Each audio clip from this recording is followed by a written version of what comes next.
All right, what's up, everybody? Um, huge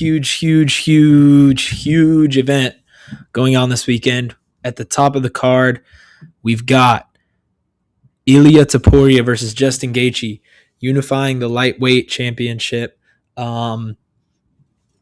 Huge implications. Justin Gaethje, huge, enormous underdog. He's like a minus 500 something underdog, which I think is egregious. And Ilia Topuria, supposed greatest of all time. I don't know. Not to me. But and we've got a light heavyweight banger. No, I'm sorry, heavyweight banger. Sorry, I got what I was saying earlier. Heavyweight banger between Alex Pereira and Ciryl Gane for the heavyweight interim title. Alex Pereira's third belt if he wins, which is absolutely insane to me. We've got Sean O'Malley and Aiemann Zahabi as the featured fight. Josh Hokit, Derrick Lewis, Mauricio, Ruffy, Michael Chandler, Bo Nickal, Kyle Daukaus, and starting off at the bottom of the card, Diego Lopez versus Steve Garcia. Diego Lopez, you know him, fought Volk twice, 50 minutes with the, in my opinion, fourth greatest fighter of all time. I think that's a lot. I think that's huge. In this fight with Steve Garcia, who just beat David Onama, knocked him out in the first round, which I don't hold that win with a lot of weight because David Onama hasn't done that much. He beat Giga Chikadze by decision. Kevin Vallejos just slimed him out. Steve Garcia, he's huge for the division. Diego Lopez isn't going to be size mogging these people anymore. Like Steve Garcia's, I'll put the picture up. I saw him, met him several times today. I'm in DC. You probably can't see because of the reflection, but I'm right behind me is the Washington Monument. I'll put a picture up there. I'm in DC. I'm here with all these fighters. I just posted an interview with Drew Dober. If you guys would like to go check it out, I've got pictures with everybody.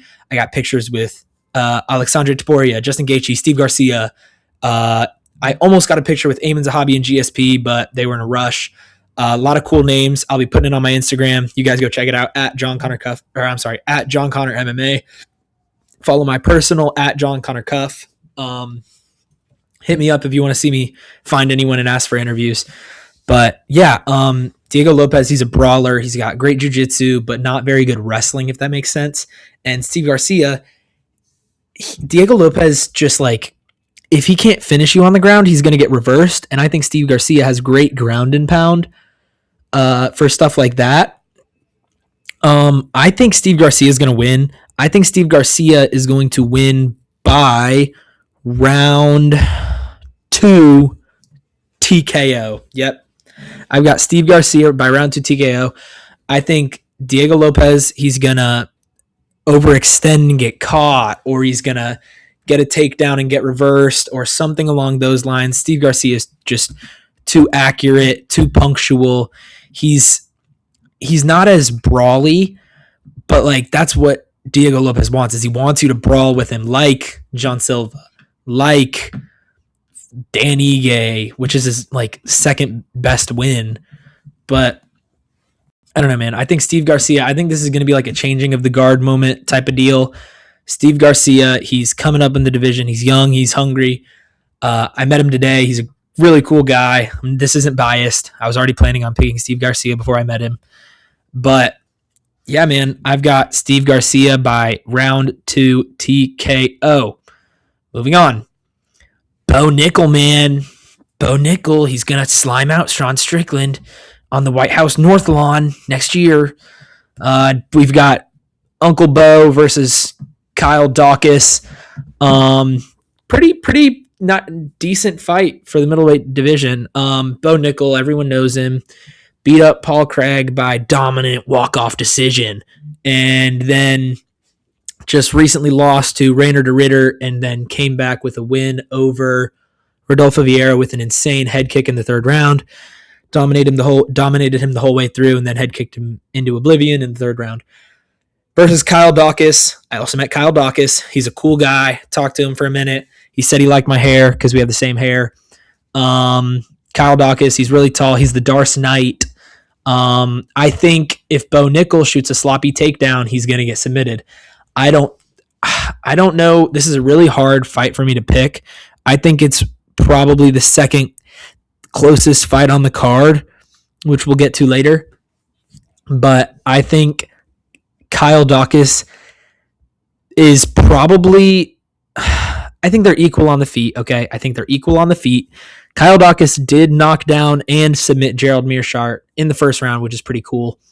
It's a good look. And then he knocked out Michel Pereira, which I think Bo Nickal would struggle with Michel Pereira. Like, I don't think Bo Nickal could do what Kyle Daukaus did to Michel Pereira. But having said that, I am going to pick Bo Nickal by decision. I think Bo Nickal has what it takes to take down Kyle Daukaus, not stick his head in a guillotine or a darce. I think Bo Nickal can take down Kyle Daukaus, and then with the threat of the takedown, he can throw that overhand and just pepper Kyle Daukaus at range. He's got the head kick. He's got the low kicks. He's got that overhand after he establishes the takedown. I think Bo Nickal can just outwork and outstrike and outwrestle Kyle Daukaus for the better part of 3 rounds. I think it's going to be like a 29-28 win for Blueberry Bo. Yeah, I've got Bo Nickal by decision. All respects to Kyle Daukaus, though. He's a great guy. He's really cool. I met him earlier. I'll put up the picture here, too. He's a really cool guy. Moving on. Up the card, we have Mauricio Ruffy versus Michael Chandler. 2 really cool guys. I didn't meet John Silva. I saw him down here. I did meet Kyle Borralho. That's a name I didn't mention. I met Kyle Borralho. He's a really cool guy. I don't mean to sound rude, but Kyle Borralho is kind of short. Like I'm almost as tall as him, and I'm not that tall of a guy. But Mauricio Ruffy versus Michael Chandler, probably the easiest fight on the card. Second easiest, maybe. Mauricio Ruffy is going to knock out Michael Chandler in the 3rd round. I bet you thought I was going to say 1st round. Mauricio Ruffy, I don't know why he's fighting down, especially fighting down against Michael Chandler. I think that's really weird. I'm sure they just needed Michael Chandler on the White House card and Mauricio Ruffy needed a fight. But Michael Chandler is so far out of his prime. They got him to the UFC late. They should have got him into the UFC way before. Mauricio Ruffy, he's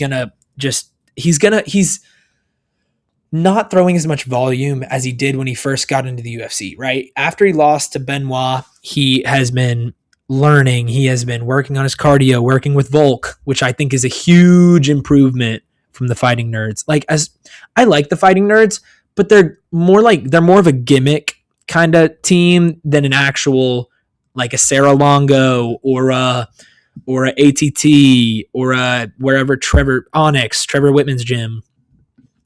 I think the Fighting Nerds are more of a gimmick, but I do like Mauricio Ruffy here. He's going to destroy Michael Chandler. He's going to just beat him up. And then in the 3rd round, once Michael Chandler's gassed and shoots a crappy takedown, he's going to get stuffed, pushed away. And as he gets hit, as he's walking away, running away, he's going to get just a right hand shot down the middle, put down, TKO'd. I got Mauricio Ruffy by round 3 TKO. He's going to take it to Michael Chandler, take it to him slowly, piece him up, dominate him, put him out in the 3rd round. Mauricio Ruffy, he's going to go far. I don't think he'll be champ. I take that back. Anyone can be champ with the right circumstances. Justin Gaethje's interim right now. Patty was almost the interim champ. But I think Mauricio Ruffy won't beat the upper echelon after like the top 7. I just don't know if he can do it. Like an Armin or a Charles, or maybe he could beat Charles. Maybe he could beat Max. We just saw Max step out of his prime. I don't know. But Mauricio Ruffy by TKO in the 3rd. Moving on. The 2 guys that I haven't seen anyone from their teams at all, actually, them or anyone from their teams. Josh Hokit versus Derrick Lewis. So we all know Josh Hokit. Am I right, DC? Right? Yeah, like the Am I Right Miami? Like that guy. Yeah, like he's just got a gimmick. He just talks so much. He's really annoying. He's not in the same hotel as I. He's probably the one around the corner because he can't be in the same hotel as Ilia or like Bo, or I just don't think he could. Or like, wait, no, he's cool with Sean O'Malley. Who else? Alex Pereira. I don't think he'd be in the same hotel as Alex Pereira. But anyways, Josh Hokit, huge wrestler, but he's fallen in love with the striking. He just had a crazy fight with Curtis Blades at UFC 327. Derrick Lewis. He's Derrick Lewis. He's the guy that takes his pants off after he wins. He only wins by fluke uppercut or overhand after he's losing for 2.5 rounds. But yeah, man, I mean, Derrick Lewis, he's a legend. We all know him. Most knockouts in UFC history. But like Josh Hokit is young. He's fast. He's light. He's light for the heavyweight division. Like Pereira weighs probably 30 pounds more than this guy. But Josh Hokit, Derrick Lewis doesn't like pain. He's like prime Bo Nickal. I've never felt a knee to the body, man. I've just never felt a knee to the body against the cage, bro. Like I've just never felt that in training ever after 8 fights. But like, dude, all I'm saying is that Josh Hokit is going to hit Derrick Lewis at some point, and Derrick Lewis is not going to like it. He's going to turn away, get hit again, and go down. It's as simple as that is. Or if that doesn't work, Josh Hokit can take him down and put him down on the ground. Like Josh Hokit is very, very sorry. Josh Hokit has a lot of tools in his tool bag. He can do the things. He can take him down. He can stand up on the feet.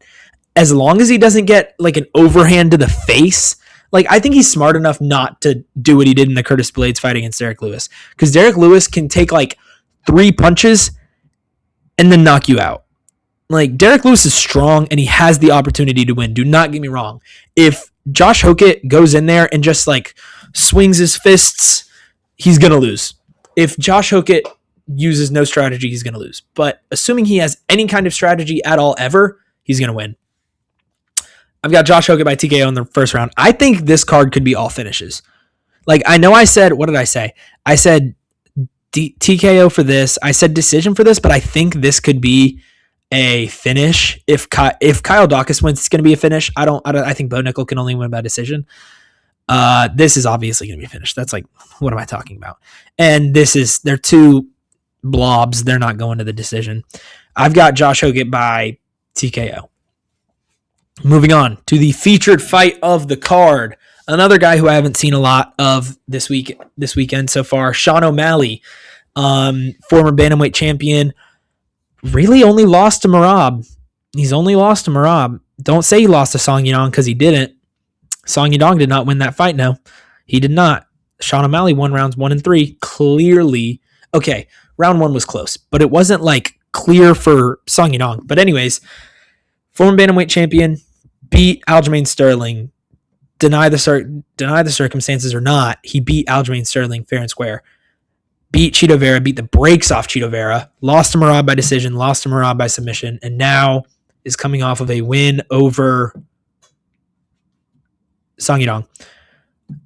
And Aiemann Zahabi, I saw him and George St. Pierre, which is just insane. I didn't get a picture because they were in a rush, but I saw him and George St. Pierre, which is really cool. Aiemann Zahabi coming off of the win over Chito Vera, which I think he lost, but, whatever. And then also coming off of a close win over Jose Aldo Jr. Aiemann Zahabi he's a strange fighter. Like, he's very, very smart. He has a very good team behind him with GSP and Faraz. And I just don't like, I can't see him winning at all. Like, I don't think he can submit Sean O'Malley. I'm sure he has good grappling. Or I know he has good grappling. I just don't think it's good enough to submit the likes of Sean O'Malley. I don't think it's like a Merab. I don't think it's like a Aljamain Sterling. I don't think it's enough to deal with Sean O'Malley. I think he could take him down. Sean O'Malley is not very good in the takedown defense realm, but Sean O'Malley is still a decent grappler. He jumped that guillotine on Song Yadong. He got up from Song Yadong. He defended takedowns. Sean O'Malley is going to piece up Aiemann Zahabi. He is longer. Let me show you the reach. Look at this. 1, 2, 3. You tell me what that is. 3.5 inch. No. Oh my gosh. 4.5 inch reach advantage. 4.5 inch reach advantage for Sugar Show. And I think that's just a recipe for disaster for Aiemann. I think Aiemann is going to get pieced up at range. And then whenever Sean O'Malley wants, he can go in close. He puts on, whenever his opponent is up against the fence, specifically in the Cheeto fight, he puts on these nasty combinations. Like he'll go body, then back up to the head, then back down to the body. And then if he needs to back up, he'll back up. But he'll go until Aiemann Zahabi goes down. Like Aiemann Zahabi, he got dropped in the Cheeto fight. He got dropped bad in the Jose Aldo fight. He got soccer kicked in the face. And I think Sean O'Malley has enough oomph to put Aiemann Zahabi away. And even if he doesn't go out, Sean O'Malley even if he just gets dropped, Sean O'Malley can put enough ground and pound on him to where the ref's going to have to stop it. You know what I'm saying? Yeah. So I've got Sean O'Malley by decision. Don't get me wrong. I think Aiemann Zahabi is a great fighter. I just think Sean O'Malley's greater at this point in time. Aiemann Zahabi's old. He's short. He doesn't have a good reach. Or he's not short, but he doesn't have as good as a reach. I just don't see Aiemann Zahabi winning this in any way, shape, or form. Moving on. Heavyweight interim gold on the line. Triple divisional championship on the line between Alex Pereira and Ciryl Bongamingon. Let me know if you know what Bongamin means in the comments. Let me know if you know what that means. I was going to ask if I saw him or anyone from his team around. I saw some guy wearing a Ciryl Gane t-shirt, but I didn't want to talk to him. He seemed weird because he was wearing a Ciryl Gane t-shirt. But anyways, Alex Pereira, we all know him. We all love him. He's probably the most popular guy in the UFC right now. He has held the gold at middleweight. He defended the gold 4 times at light heavyweight, I believe. Wait, hold on. Let me count. Yuri, Jamal, Khalil. I'm sorry. He has 5 title wins, 3 defenses. Does that make sense? Yeah. 5 title wins, 3 defenses. And he's now going up to heavyweight to face Ciryl Gane. Ciryl Gane has already held the interim belt before after beating Derrick Lewis and then lost it in his fight with John Jones after losing to Ngannou for his title shot. I would like to point out that the 2 losses Ciryl Gane has are to wrestling. Also, I would also like to note this is the first time in Alex Pereira's MMA history that he has more experience than his opponent, I think. Ciryl Gane is 13-2. Alex Pereira is 13-3. Alex Pereira came in to the UFC with a loss and then got 2 more. But Ciryl Gane lost to John Jones via submission, lost to Francis Ngannou due to grappling-based decision. I think this is a really hard fight for me because Ciryl Gane, he's a very good sharpshooter. He's very strong. He's very powerful, but he has very, very bad fight IQ. Like he'll jump a heel hook, or he will shoot a takedown when he doesn't need to, or he'll strike when he needs to shoot a takedown, or just things like that.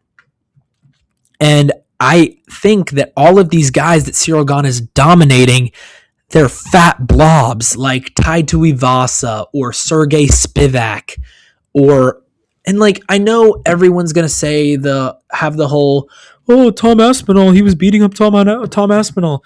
Well, what do you think? Tom Aspinall was just gonna like get beat up for 5 rounds?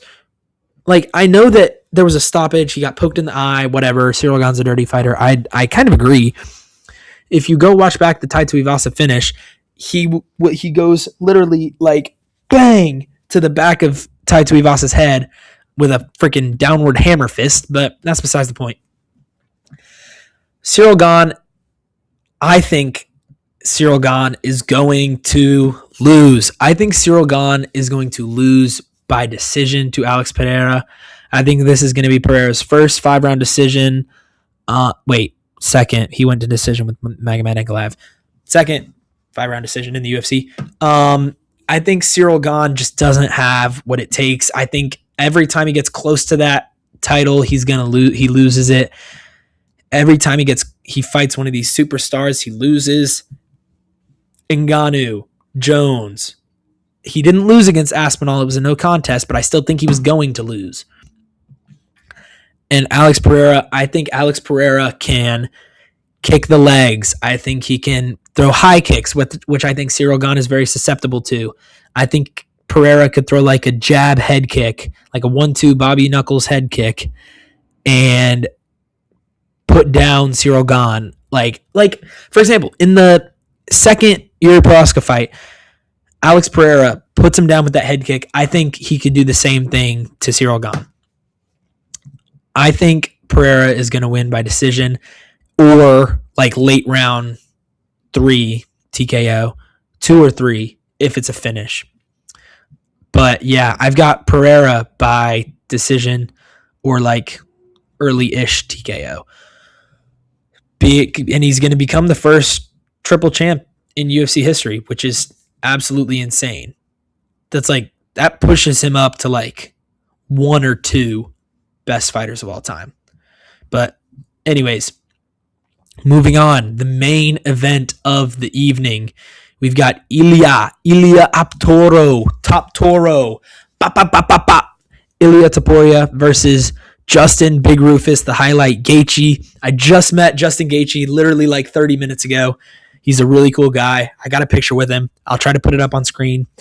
But yeah, Ilia Topuria, we all know him. I don't like him, but I also got a picture with Ilia's brother. Saw Ilia. He's a cool guy. Ilia Topuria, he's a cool guy. 17-0, has wins over 3 legends, Charles Oliveira, Volkanovski, and Max Holloway, all by knockout, which I think is insane that he knocked out Max. But yeah, we all know Ilia's style. He's very heavy on the lead leg, loves to box, has the wrestling background, but doesn't always use it. Used it against Bryce Mitchell, used it against Yusuf Zalal, used it a little bit against Josh Emmett. But yeah, okay, Josh Emmett being your best contender win is a little scary, but considering you beat Volk and Max and Charles, yeah. And then we've got Justin Gaethje. We all know him. We all love him. Former interim lightweight champion. Beat Tony Ferguson on his... was the first guy to beat Tony Ferguson on his win streak. And then he fought Khabib and lost.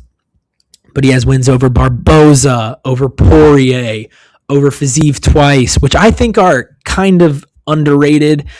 The first one's underrated, I think. The second one is a little bit like properly rated, but I think this is such a depressing fight for me. Like, I love Justin Gaethje, but I just don't think he can do it. And I know, go back, look at what I said for the UFC 328 predictions. I said I wanted Sean Strickland to win, and I said these are the way he could win. If Justin Gaethje... No, you know what? I'm changing my pick. Justin Gaethje is going to head kick Ilia Topuria out cold. Justin Gaethje has very accurate ground and pound. He's going to head kick Ilia Topuria. He's going to go down just like he did in the Jai Herbert fight, but Jai Herbert is an idiot who tried to go position over finish. And I think if Justin Gaethje is in that fight and he head kicks Ilia Topuria and he goes down like that, Justin Gaethje is going to put the most accurate ground and pound on him he can and put Ilia Topuria down. I think Justin Gaethje is going to win. As much as it's like, it's almost delusional, but like Justin Gaethje can throw up a high kick on one of Ilia's like jabs, like they're in opposite stances. If Ilia throws up a jab, Justin Gaethje has very flexible hips. He can just come up and pop Ilia right on the side of the head and put him down. I think Justin Gaethje is going to win by KO in the second round. I think he can do it. I know he can do it. He's very capable of doing this. He just has to fight smart. I'll be giving you guys more content, stuff like that. Go check out my reels. I posted 2 reels today, a little update of my day this morning, and then my mini interview with Drew Dober. Tomorrow I have a meet and greet with a bunch of fighters. Dustin Poirier, Mackenzie Dern, Kayla Harrison, Merab, Koromaru Usman, Gilbert Burns, Chris Weidman, a ton of guys like that. And girls. Very, very excited for that tomorrow. I'll be giving you guys a bunch of content. Please let me know what you would like to see in the comments. Like, subscribe, share this video. Follow me on Instagram at John Connor MMA. Please tune in to this video. Tune into all my other videos. Tune into my reels. Check me out. Comment, share. Love you guys. Be smart. Be safe. Peace.